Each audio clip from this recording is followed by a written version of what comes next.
Good afternoon and welcome to our BCP Council live session. We're running this across a multitude of our platforms now, so whether you're joining us on Twitter, YouTube, Facebook, LinkedIn, etc., really welcome and a very happy new year to everybody.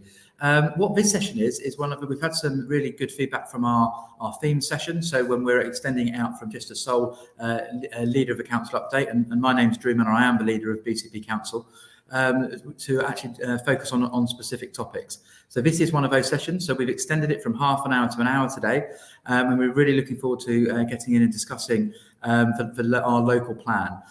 We'll understand a little bit more about what that is and what that means in a minute. But effectively, we've just launched our local plan consultation, and we've got some of the leading politician, Phillip Broadhead, on this, and two of our senior officers, Nick Perrins, who's a head of planning, and then Laura Bright, who's one of our senior planning officers as well. So we'll have an hour. So please, any questions in terms of planning particularly and the local plan, we'll start putting them in the chat, and we'll get to them. What I like to do, if it's important and consistent, is to briefly touch on our COVID situation. We always start these broadcasts effectively talking about that to get a real sense of where we are, and then we'll get into our local plan session. So highlights from me are the latest data, and this was received from our Director of Public Health on the 10th of January, was our case rates are 1,441 per 100,000, which is stark. So COVID is very much in our community at the moment. However, and just to point back, our previous height was around 900. So we're significantly higher in terms of transmission than the previous height of infections back last year. What is different though is our rate in hospitals is 93. So we currently, as of the 10th, we had 93 people across the Dorset hospitals, and at the previous peak that was over 600. So we've got significantly more cases, and we've got significantly less people in hospital. What that means, or what I think that means, is two things. One is that vaccination is absolutely fundamental. So please, we've got about 90% of people fully vaccinated.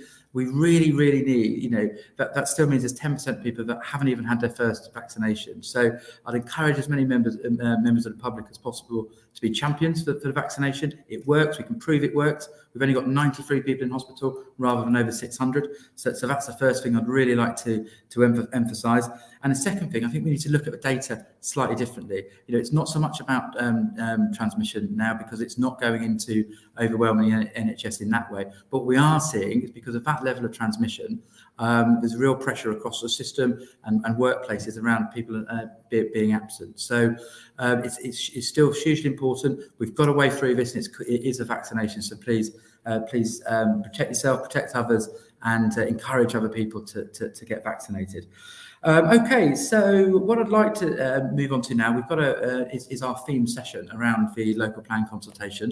I'll introduce the team to you shortly. Before we do that, I'm going to ask our team to play a short video which effectively sets up some of the context of what we're doing. So please listen to that, start asking you questions, and I'll introduce the team shortly. Thank you.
Great, thank you, and thank you. That's a really, really interesting video.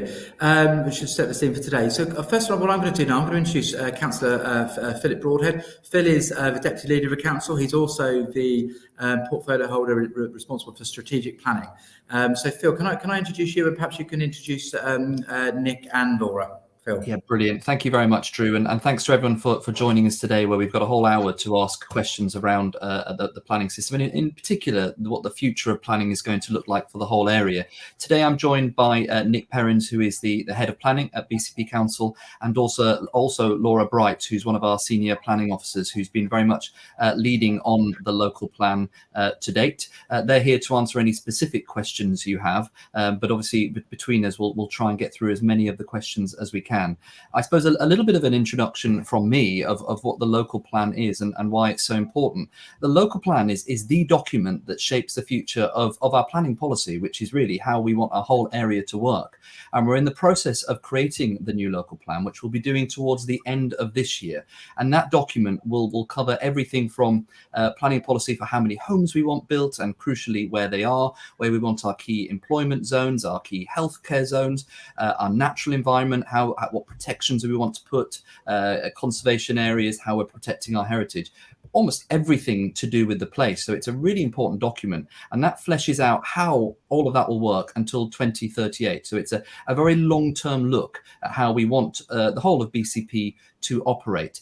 Now, before we put that document together, that critical document, which we'll be doing at the end of the year, we've taken the decision to do a huge consultation exercise on what is in the art of the possible, really, what we could do and what we could look at in the area. And that's what we've launched this week, our issues and options consultation document. You can see it hopefully on the screen in front of you. And that will be running from the 10th of July through to the 7th of March. Now, a warning for you, for those that have been looking at this document, this is not the draft local plan. We'll be putting the local plan together later on this year. What this document is everything we could be considering that could make its way into the local plan.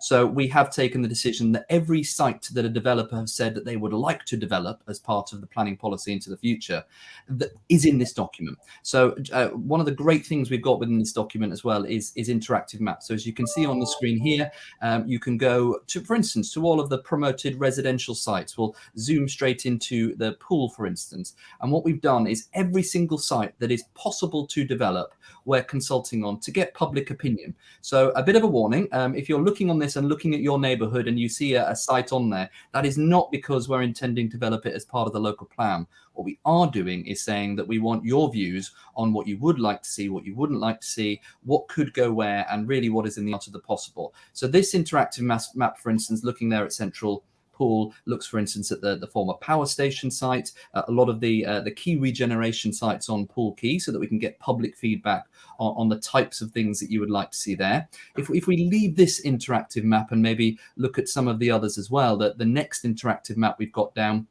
talks about our green belt. Our green belt is really important. It's there to protect endless urban sprawl. And as part of this process, lots of developers have said that actually we think we should open up some of the green belt. Now, what we want to know is, what's the public's view on that? Do you think that's the right thing to do? Do you think that's the wrong thing to do? On the one hand, a delicate opening of the green belt is a positive way sometimes to provide affordable family homes, which we can't do on brownfield sites. On the other hand, the Greenbelt is there for a reason, and it's to stop endless urbanization and to focus development into those brownfield sites. So what we're doing with this document in general is putting all of the questions out there, all of the sites that are possible to develop, all of the high-level choices that we've got. So there are areas that are already undergoing some change in character. Do you think that's the right thing, or do you think that's the wrong thing? We need your feedback. Areas of employment zones, which I've identified for growth in employment. Do you want to see them there or not? And then areas of development alongside a whole host of other things, tourist sites, leisure, everything is in this document. So once again, what this document isn't is our plan for Bournemouth, Christchurch and Poole. That comes with the formulation of the local plan later on in the year. This document is all about seeking your views before you do that, because in my view, there's no such thing as too much consultation and negotiation, which is something my kids remind me every night at bedtime. So we're here to take all of your comments and questions around the choices that we've got to make as part of that local plan process. One thing I do think it is important to draw out, one of the key parts that we'll have to decide on as part of the local plan is the housing numbers that we've got to build over the Bournemouth, Christchurch and Poole area. And, we are a large area. We're the 10th largest urban authority in the country. We've got a bit of a cityscape, but at the same time, we've got rural countryside, a fantastic natural environment. We've got some housing numbers that we have to hit through what's called a government standard methodology target. Now, if we just take that standard methodology, that dictates that we should be planning to build around 2,700 homes per year in the future. And to give a bit of an idea about the step change that would need, we currently deliver about 1,400, so probably double the amount of homes if we follow the government's standard method. We've come up with quite an innovative way of playing by the government's rules, but looking at what that local need actually is. And there's a few tweaks within that standard method, particularly around how many people that move into the area actually stay. We're a university, 3 universities in the area. The assumptions within that model says a lot of people that move into the area stay. Well, clearly they don't. So we've drilled into that data and come up with a new method, which brings that number down to around 1,600. So still an ambitious target, which we clearly need. We need to build new homes, particularly to address the affordability issues for young people. But we think that figure is a more locally derived, a more appropriate figure. But we need your views on it. Should we be going harder, building as many homes as possible, or should we go for this slightly lower figure with our innovative method? But there's a whole host of other options that are in this document. So really important that you engage with it. The website is on the bottom.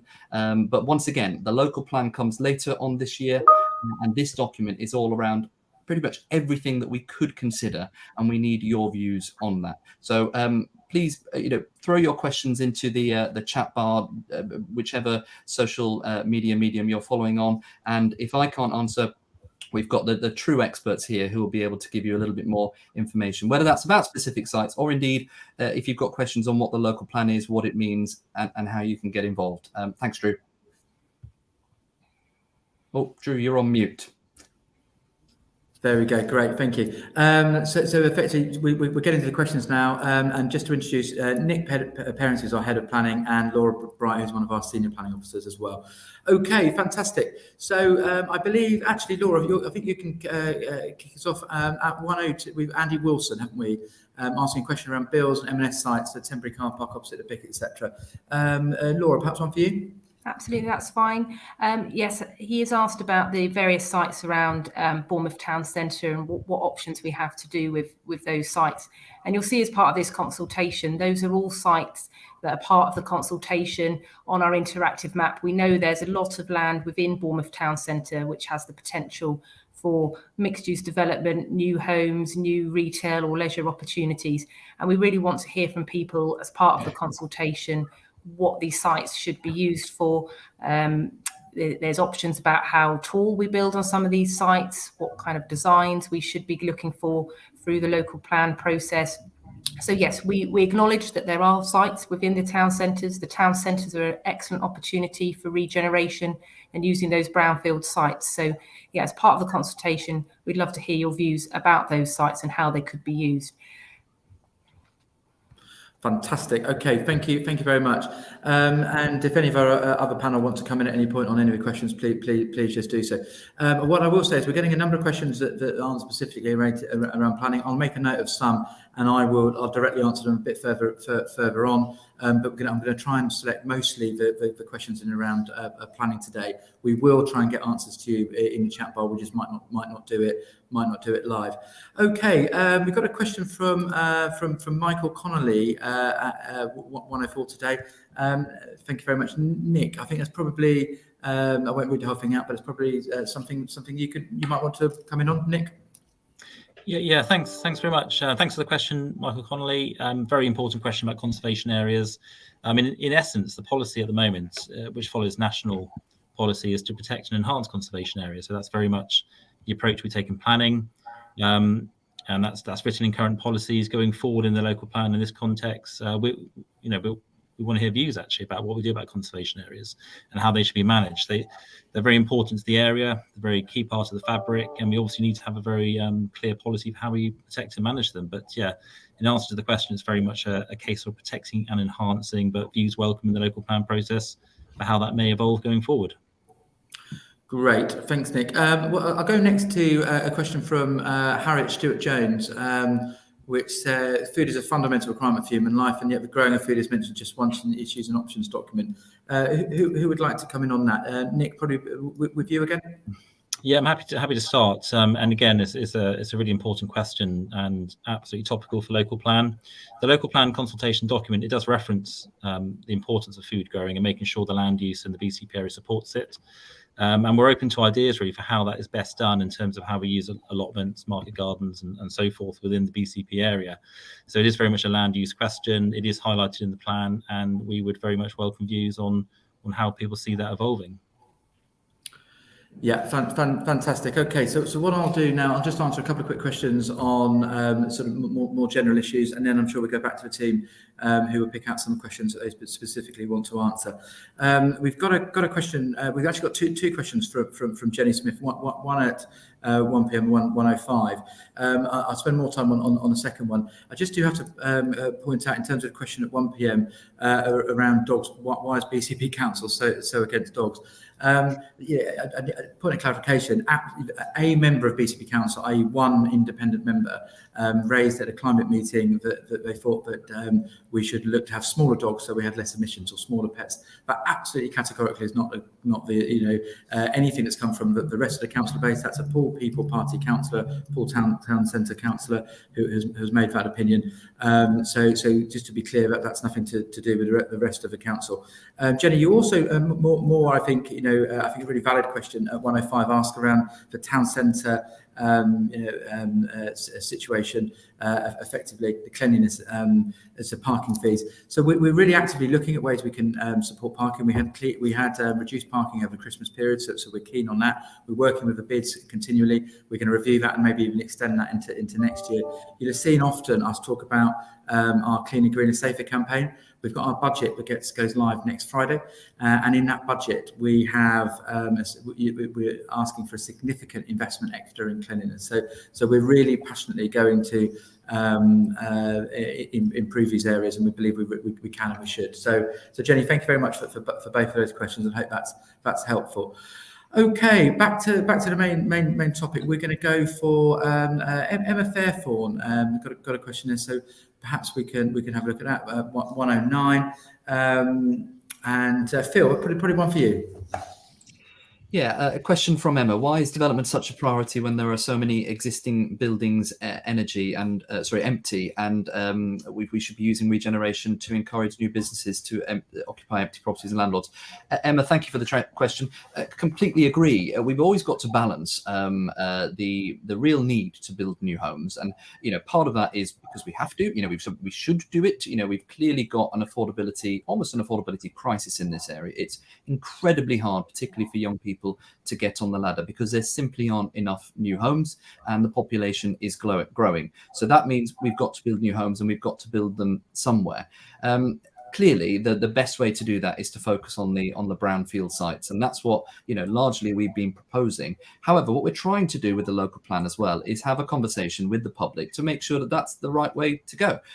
If we've got housing numbers that we need to get to that are higher than before, we've got to think a little bit differently. That might mean that we have to go higher on some of our brownfield regeneration sites, or it might mean, depending on the public feedback, that we look at some sensitive opening up of the greenbelt land, because that lets us have more affordable family homes. Now, not necessarily my preference, but actually, it's not purely my decision, and that's why we're having this consultation document to put all of those decisions out there. Because I think we've got to be clear: doing nothing is not an option. We are going to have to build at least 1,600 new homes a year with the method that we're proposing to go with, and we've got to put them somewhere. So we really need to know from people where we should concentrate them, and the choices around that. Great. Thank you very much, Phil. And again, if anybody else wants to come in at any point, please do so. Got a question would like to go to now, probably one for, in with different respects, Phil and Nick, from Paul Richardson, which he asked, how are the local planning authority looking at improving the service, in particular the timeframe in determining the planning applications? Phil, perhaps you could you could start, and then Nick, you could come in on some of the other planning improvements that we're doing, if it's not. Yeah, I'll start on that one, Drew. Really good question. Thanks, Paul. I think we have to be humble and honest. The planning service has had a lot of challenges over the last kind of 2-3 years. Part of that is to do with COVID, and part of it is structure. We've still got 3 different planning services operating under one council. And when we came into power as a Conservative administration about 16 months ago, unfortunately, we were nearing the government's naughty step of special measures, because we weren't getting enough planning applications approved in time or judged in time. We put together a huge package of planning improvement since we came into administration, headed by Nick and his team. Not just extra money, but throwing the kitchen sink at making sure that we can put that new structure together and make sure that we've got a planning authority that is absolutely fit for the 21st century and fit for the area that we are. And the level of planning applications that we have are nearer some of the biggest cities in the country. And we've seen I think a 20% increase in the last year alone in planning applications. Now that's great, because it means people are investing in the area, but that compounds an already difficult issue. So we've got a huge planning improvement structure underway at the moment. And Nick, maybe you want to tell us a little bit more about the work that you're doing with the team to make sure that we're getting that on track. Yeah, absolutely. Thank you. It's a really important question, and Councillor Broadhead is absolutely right. A lot of work has gone into planning improvement. We did something before Christmas called a clearance week to try and address the volumes in the system, which has been really successful. We have managed to reduce workloads. We are also bringing in additional staff. We're in a recruitment exercise at the moment, so part of it is around we need more resources in terms of people doing things, which we're addressing, but we're also looking at the systems to make things more efficient. And all that work is happening all the time, and we are regularly reporting it into politicians and committees to show progress. But we also understand we've got a big communications job as well to work with our customers. So we're very much looking for feedback from customers in terms of how we can improve the service. So anything anyone wants to send me in terms of how that might work, more than happy to receive it. I've noticed there's a few comments in there about particular applications. From Sharon Ellison, I noticed that one. Please do send me your planning reference number, and I'll look at that to see what we can do to unlock that decision. But overall, yes, there is a lot going on. There's a lot of improvement measures. We're putting in place solutions, and we expect to see ongoing improvement over the coming months and this year, really. So, yeah. But any feedback from how you see things out there, please do tell us. Yeah, absolutely. Thank you very much for that, Phil and Nick. I'll just put my email address up on the screen now as well, drew.mellor@bcpcouncil.gov.uk, because we want to hear what anything the council's working or isn't working. So feel very free to contact me. Planning is a real priority for us. We've had over 20% increase in applications in the last year, which is great news, isn't it? People want to invest in our area, put money into our area, whether it's their own homes or bigger developments. And we've put a significant amount more money into the planning service, and we will do so again. So thank you for the improvements. And but if there's anything that you need to effectively report back, please do. It's a priority for this council and this administration to get right. So please email me. Got a really interesting question, and something I'm passionate about, from a LinkedIn user. So apologies, don't have your name, around about the care systems and an opportunity to build more homes with an ageing and healthy ageing. Probably one for I'll just Laura first, and then I might want to sort of add something in at the end as well. So Laura, can I come to you with that? Yeah, this is a real issue that we're facing across BCP. We have an ageing population, a lot of pressures on care facilities. So through the local plan, we have looked at this stage at what sites we could potentially use to accommodate care-related uses, and you'll see some of those on the interactive maps. Of course, we want to hear people's views on those sites, or in fact, if any of the other sites we've identified might be suitable for care uses, or if people have other suggestions, perhaps of sites which aren't included at this stage, and they can submit those to us. But yeah, an absolutely critical issue for us to address the specific needs of people that might be ageing or needing care. So it is an important point for us in meeting our housing needs and meeting a sort of mix of different housing types through the local plan process. So that is one of the issues a local plan will be looking to address, and obviously looking forward to hearing people's views on that as we go through the consultation.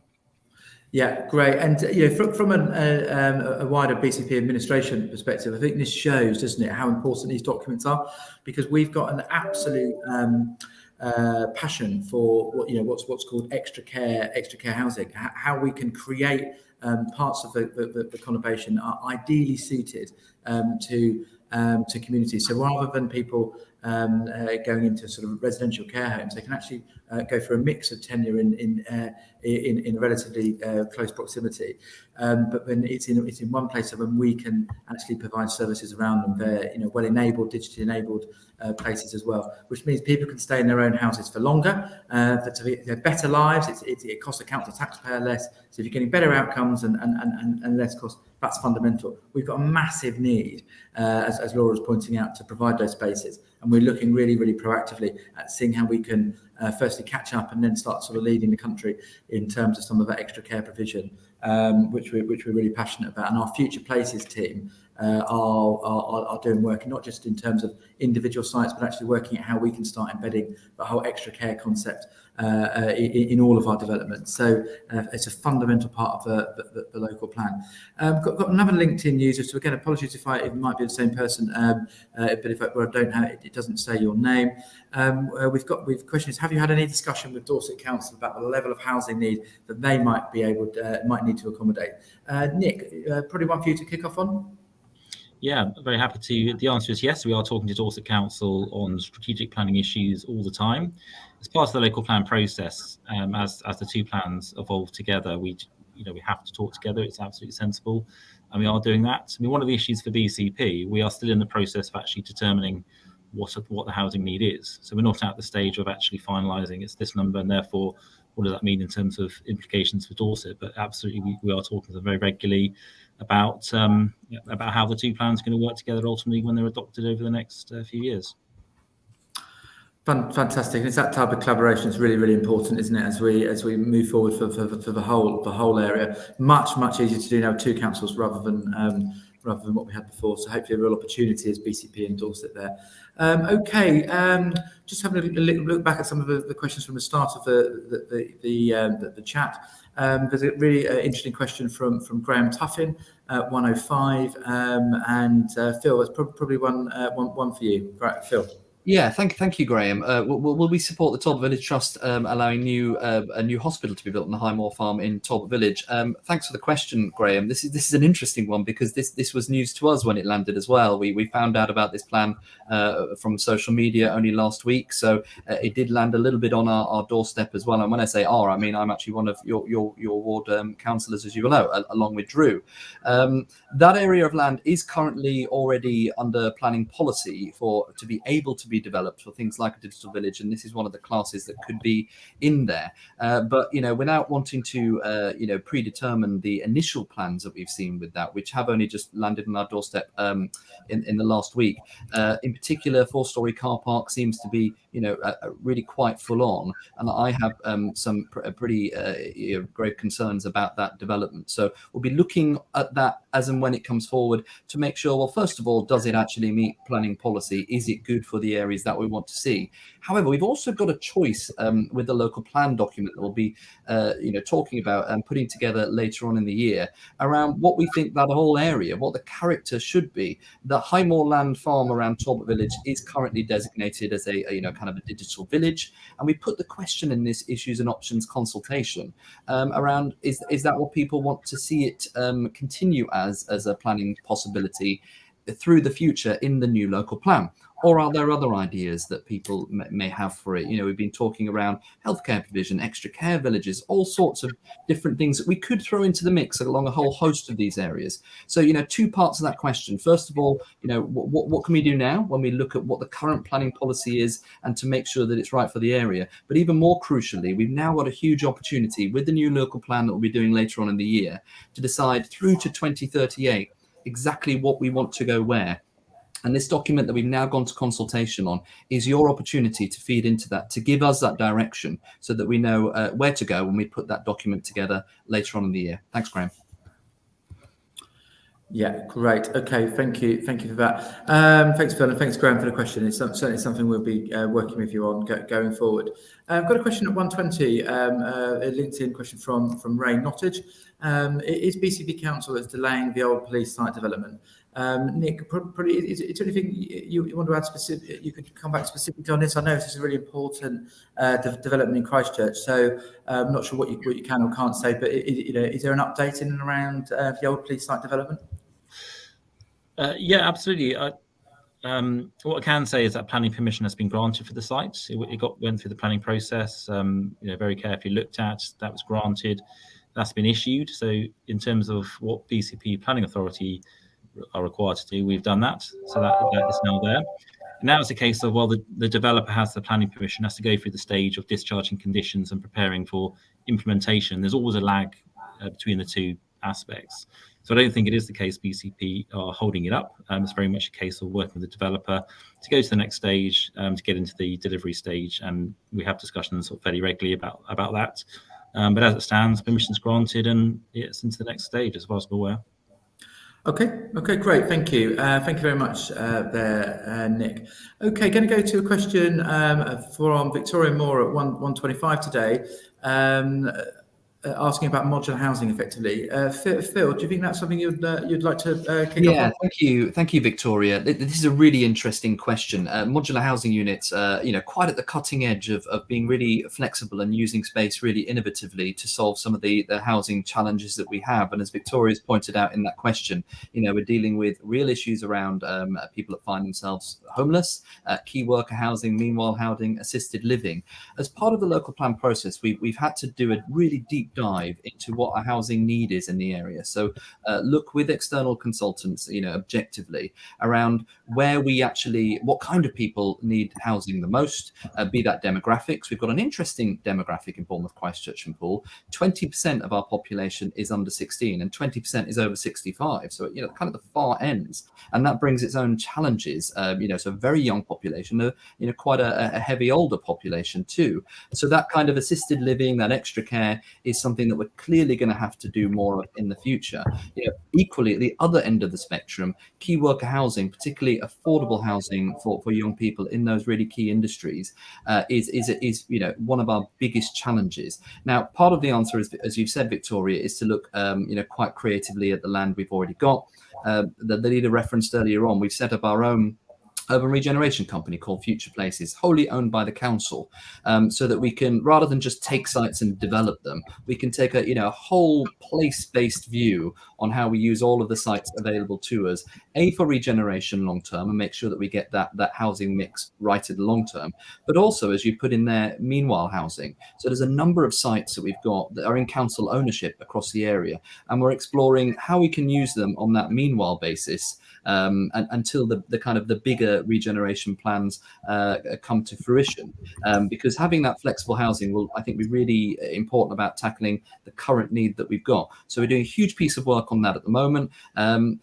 There's also, we've got to be flexible with the accommodation we build as well. So only last night at full council, we passed plans for a new development on Herbert Avenue in Poole, which will be helping people that find themselves without a home. We've still got too many people. We've made huge inroads. We've still got too many people that find themselves in that position that the council has to pay for them to go in temporary bed and breakfast accommodation. That's not good for the council taxpayer because it's quite expensive. It's not good for people that find themselves in that position and want a more long-term solution.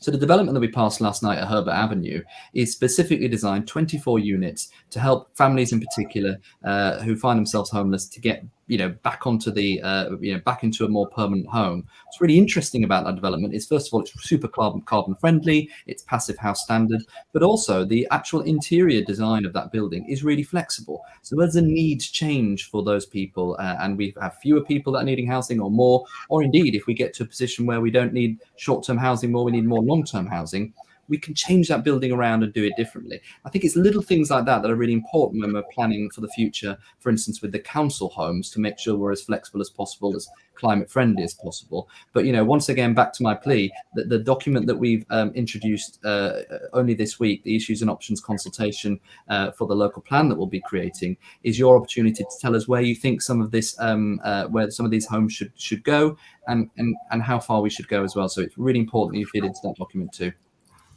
Yeah, great. Thanks, Phil. Just trying to move on from that. So I think also the key worker housing point was really interesting as well, isn't it? Because as a more general point in terms of what the council's trying to do, we're trying to take a much more interventionist strategy. So we believe we can build a significant number of the type of homes we need, key worker homes, for instance. We're discussing with our NHS partners, what their requirements are for workforce as well. So we've developed our Future Places team, also our Futures Fund, which is £50 million of funding we can invest in the area for things like that as well. So we're going to be trying to be much more proactive in and around all of that. Thank you very much for the question.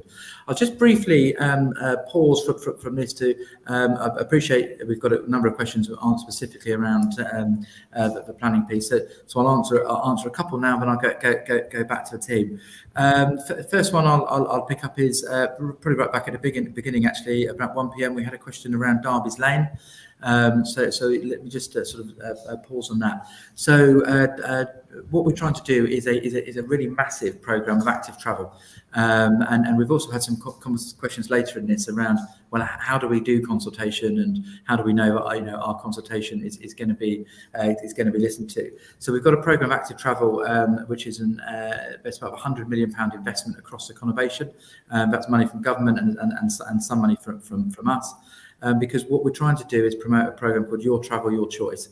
At the moment, nearly everybody is forced into using their car for journey. Absolutely great. We want people to have the option to always use their car if they want to or they need to. But some people don't want to do that, and also we've got a congested network. So Derby's Lane is a really key part of that wider travel corridor effectively.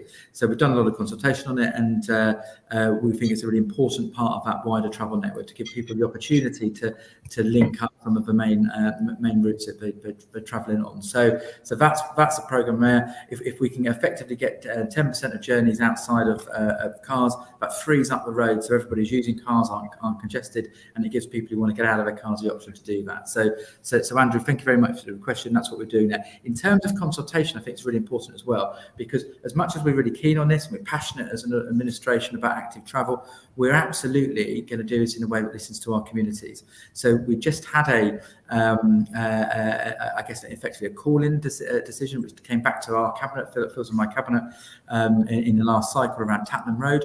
And we listened to the feedback there, and although there was strong rationale from our transport officers and some members of the community to do that, the public feedback was really quite intense, and we ultimately decided that you've got to listen to the public. If you're going to consult, you have to prove that you're going to listen. We had a majority of the public who didn't want that closure to stay in, so we listened to that and we took it out. So just an underlying point, please do engage in this consultation and any other consultation. We absolutely listen to everything that comes in, and we will act on it, act on it as well. Okay, so tell you what I'll do now. I'll go back to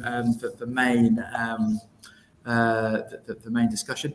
We've got I've noticed a number of questions in terms of transport effectively, so I'd rather not bring individually every question in. Perhaps I could come to let's find one. Laura, there's something maybe we start with Mike Watton's question, but then maybe I might bring Nick in as well, about the air quality infrastructure piece as well. So perhaps we can answer that question, but then I'll open up to talk more generally about some of those points. Laura and then Nick. Thank you. Yeah, I think it's apparent we want to support growth across the BCP area. We want to have homes that people need and support our economic aspirations. But inevitably with that does come demands on infrastructure, and part of the local plan process is exploring what those infrastructure needs are and working with sort of various different providers, not just on the transport piece, but there's sort of other questions in the chat about other elements of infrastructure as well. So it's trying to work with those various different organisations to really understand what those infrastructure needs are and to see how we can address those through the local plan. A lot of the issues on transport, we have got a limited amount of space within our network in terms of sort of expanding roads. So it is about trying to encourage those choices for some journeys, not every journey, but for some journeys to be made by those sustainable active travel modes, and to make that easier and a better choice for people to make, or an easier choice for people to make. And that's happening across the council in sort of other initiatives that we've touched on. But we really need to explore through the local plan process what the other opportunities are for that. We'll be preparing an infrastructure delivery plan that sits alongside the local plan that puts all together this work with the various different infrastructure providers. And then the final local plan will have more detail about what our infrastructure requirements are and how they'll be delivered, particularly if there are any key transport schemes, and that could be across a variety of modes, or if there are any kind of key infrastructure requirements in terms of school places, or even sort of green infrastructure and open spaces as well. So we'll really be trying to address the whole infrastructure needs across the area as part of the local plan as we move forward. Great, thank you very much, Laura. Nick, in terms of bunching some of those types of questions together, is there anything specifically you would like to add, or you've seen some of the questions above that you would like to bring in, Nick? Yeah, just a point around air quality. I think this is a really important time for BCP to do this plan, because if you think about the next 15 years ahead, there's going to be a lot of change in technology, how we move around. Electric vehicles are going to become more prevalent, so there will be obviously a phasing out in terms of vehicle emissions, or change in how that works. But we also need to make sure we get the land use right in terms of where things go. So whilst there will be more electric cars and so forth on the roads, we also need to think about how do we reduce the need to travel to also do what we can to address it from both ends. So I think we're looking for ideas as well about the infrastructure required to support a cleaner environment overall, and air quality is part of the plan, and we're asking questions about it in terms of the best way to deal with it. But yeah, it's definitely, there's lots of opportunity, I think, to improve the environment over the next 15 or 20 years over the plan period. Fantastic, yeah, absolutely, Nick. Thank you. Okay, I've got something. I think it's a really interesting question from Jenny Smith. Apologies to some other people. We've already answered a couple of Jenny's questions, but this is a particularly interesting point to make. So it's Jenny Smith 133. Can you include more 2-bed bungalows in your housing plans about releasing people from larger family homes, etc.? Phil, this would probably be a good one for you to. Thanks, Drew, and thanks, Jenny, for the question. I completely agree. What a lot of people don't realise that we do have a significant older population in this area, many of whom are living in large family homes, and some people can be very negative about that. But a lot of these people don't want to be in these big family homes, but they really need suitable accommodation to move on to. If it ain't broke, don't fix it. You won't move unless you need to. And as you pointed out, Jenny, if a lot of these people, if they can find something more suitable to go to, not only is it better for them, but then it opens up much more family homes, which are really struggling to build because of the land available. The big question, however, is where do you put them? So bungalows take up a lot less room than apartments, for instance, and we have a really limited geography in the Bournemouth, Christchurch and Poole area. We've got green belt all around the north, along with a lot of floodplain. We've got the sea along the south, and quite a lot of protected spaces, triple SIs, etc. So that's why in this document that we're looking at before we do the local plan, we're consulting on every little bit of land that people have said we think could be developed, not because we think that you should develop there, but actually there's a choice to make, isn't it? Actually, don't we? So for instance, we could look at more older people geared, like kind of later living apartment accommodation, or we could gear it more towards bungalows, but clearly you're going to get fewer of those and you're probably more likely to have to open up green spaces. There's a choice there, and that's why we're asking for public's feedback in terms of what type of accommodation you want to see, but crucially where you want to see it as well. Yeah, thank you very much, Phil. Absolutely. I mean, it's interesting as well, isn't it? About we talk about your travel, your choice, but your home, your choice as well, isn't it? We need to provide different types of tenure. We're seeing, as Phil said, so many people who are coming into our town centres because they want, that our walkability, lifts effectively, and that's not just first buyers and the rented market. We're also seeing quite a lot of people, at a different end of their life, looking to actually move into some of those places. So we need to create, that real tenure, different types of tenure, different types of property across the conurbation. Okay, we've got a question from Aaron Gibson at 137, which I think would be quite an interesting one to look at. We're talking about rezoning smaller pockets of concentrated, retail, general retail, etc. Phil, you've sort of had some responsibility of this for a while. Do you want to? I'll give a quick answer, but then perhaps bring Laura in on this one. So, first of all, Aaron, completely agree. We're looking at we've got 19 different high streets across the BCP area, but the kind of big three, if you like, Poole Town Centre, Bournemouth Town Centre, and Christchurch. The future of high streets are changing, and we need to get ahead of that, and we need to figure out exactly what the future looks like. Now, part of that is leading from the front with things that we own and setting vision. Part of it is planning policy as well. So within the local plan, we have an opportunity to do some zoning and to go actually areas that have predominantly been, one type of planning permission. Could we look at doing different bits, different zones instead?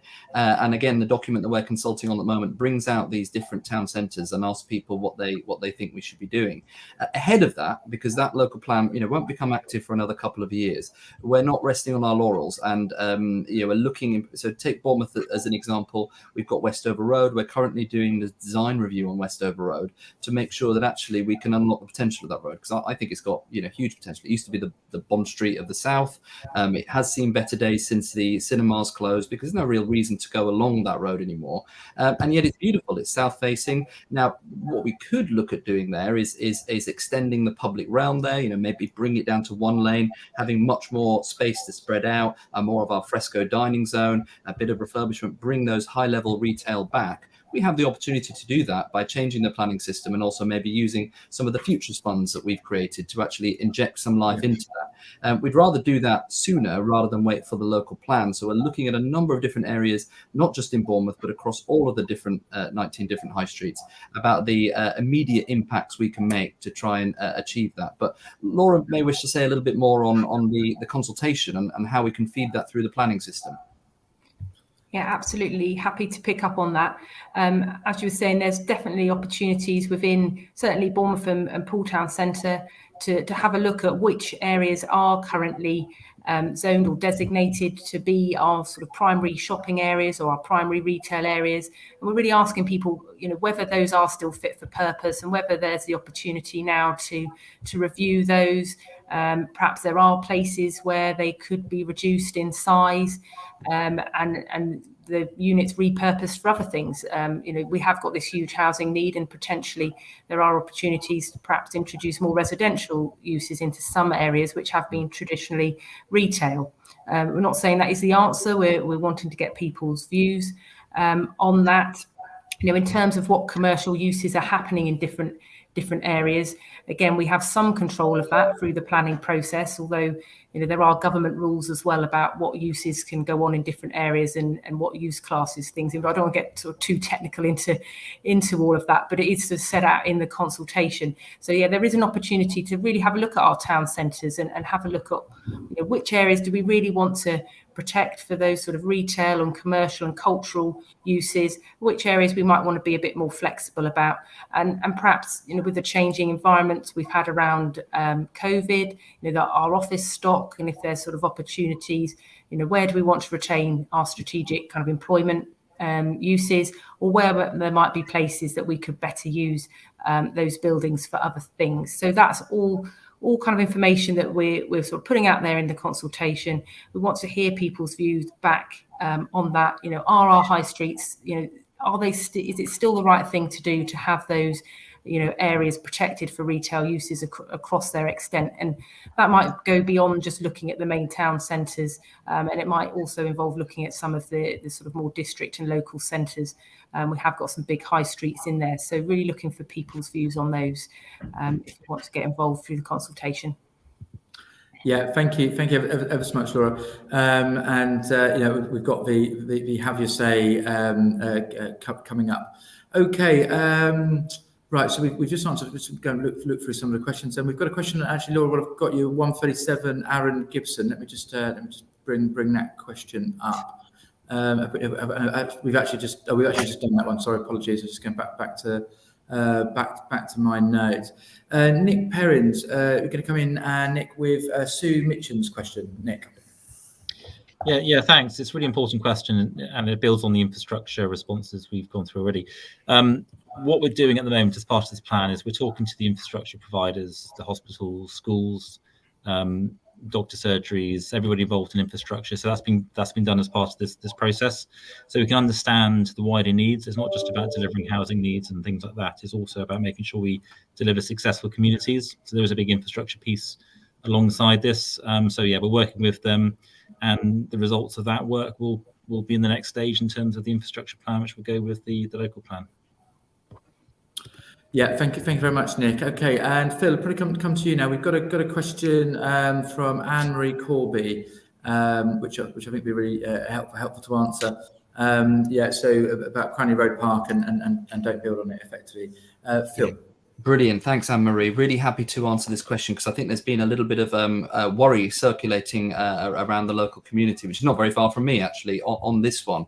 And I think this relates to a play park near the Cranley Road area, and whether we're going to build on it or not, because there's a local feeling that we are.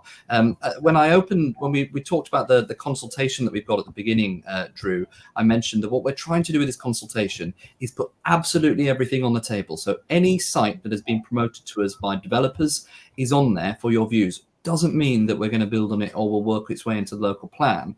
And we've been doing that with council-owned land as well. We've got to deliver affordable homes in this area. So we've got our housing team has been looking at all of the land that we own and exploring what's in the art of the possible for bits here and there, so that we know what we could do, and then we can consult on it. So this particular play park is in the consultation document, as is loads of other sites that we could consider for. We think we'd probably get about 16 affordable homes there. But it is at the moment a play park, and we can't change that unless we decided that play park isn't needed anymore. Now, I've been in touch with the parks team. The parks team later on this year are going to be doing a consultation around all of the different play parks across the BCP area, which ones we want to improve, which ones we want to change. And nothing can or will happen with that site until that consultation is done. I think there's a lot of strong love for this particular play park. So personally, I don't see that any development would happen on that in the near future, unless the local community decided that they didn't want to see this as a play park anymore and they prefer affordable homes. So just to put your mind at rest, Anne-Marie, there are absolutely no plans at the moment to build on Cranley Road Play Park. It is in the document for local consultation, so absolutely feed in your views. And when we do that consultation later on in the year around play parks, feed into that as well, because if you have play parks that you want to protect, expand, consolidate, that's where to feed in. But we are not building on Cranley Road Play Park. Thank you very much, Phil. Okay, so just got one question I'm going to answer specifically because it's something I've been having a look at this week. It's 138 from Nadia Flint. It's around Paul Crematorium, and then I'm going to come back to the team and answering some more of the questions, or maybe do a bit of a roundup in the last few minutes we've got left. So Nadia's asked a question about, do we think we should have a crematorium in Poole? I'm particularly answering this, Nadia, because it's something I've asked for some really detail on this week. I'm of the view that absolutely we should have the opportunity to have that crematorium fully working. There's a significant financial implication to that. We need to understand whether there's demand for it, etc., how well it's worked and been perceived about the people not being able to use Poole Crematorium other than for the services. So Nadia, I can tell you really, on a personal level, I'm committed to seeing how exploring this, and we will see what we see what we can do. I've literally asked the officers this week for financial breakdown of that. So hopefully watch this space. Okay, so let's look, guys. We've got I think we've got about 7 minutes left. So what I'd like to do to make sure we have the opportunity to do this is I just run through the panel and try to talk a bit more generally about what we're both about the main issues that we're expecting to. We think are going to come up in this document, or the main issues we think we need to be addressing, want feedback on, and how we'd like the public to get engaged on particular points as well. Laura, can I come to you first in that context? Perhaps you could just sort of have the floor for a minute and just what do you want to get out of it? What are the main issues we need to be addressing? Laura. Yeah, absolutely. I think we've talked about quite a few of the main issues today, but by no means all of them. For people who do want to get involved in a bit more and head to the website and have an actual look at the issues and options consultation document on there and the interactive maps, you'll see it's broken down into 10 main issues. And I'm just going to run through what they are, just so people have got a flavour of the different things they can get involved in. And they certainly don't need to.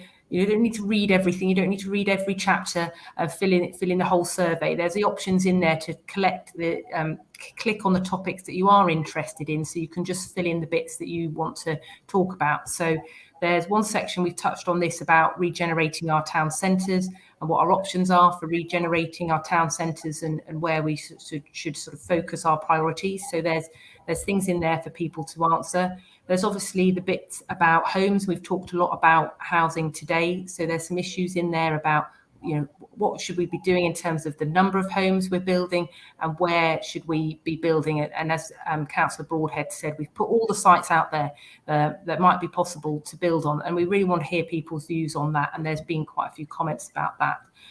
We've got a section about the economy, and that's about not just employment sites, that's also about sort of leisure and tourism issues in there as well. There's a section about our high streets and retail areas. We've talked a little bit about that, and where should we protect to be retail areas and where we shouldn't. There's a whole section about safe and sustainable and convenient transport, so picking up on some of those issues that people have raised today surrounding how we can ensure our transport infrastructure is fit for purpose.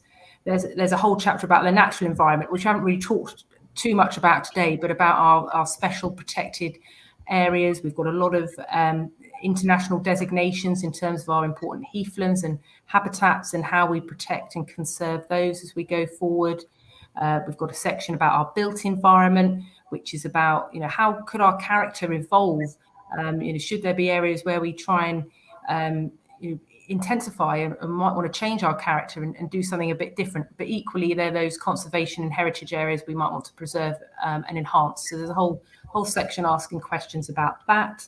And there's a section about health and well-being. Again, we haven't really got into that too much today, but there's opportunities for local plan to really look at how we can try and make sure the place we're creating is a really sort of healthy and sustainable place that supports good quality of life.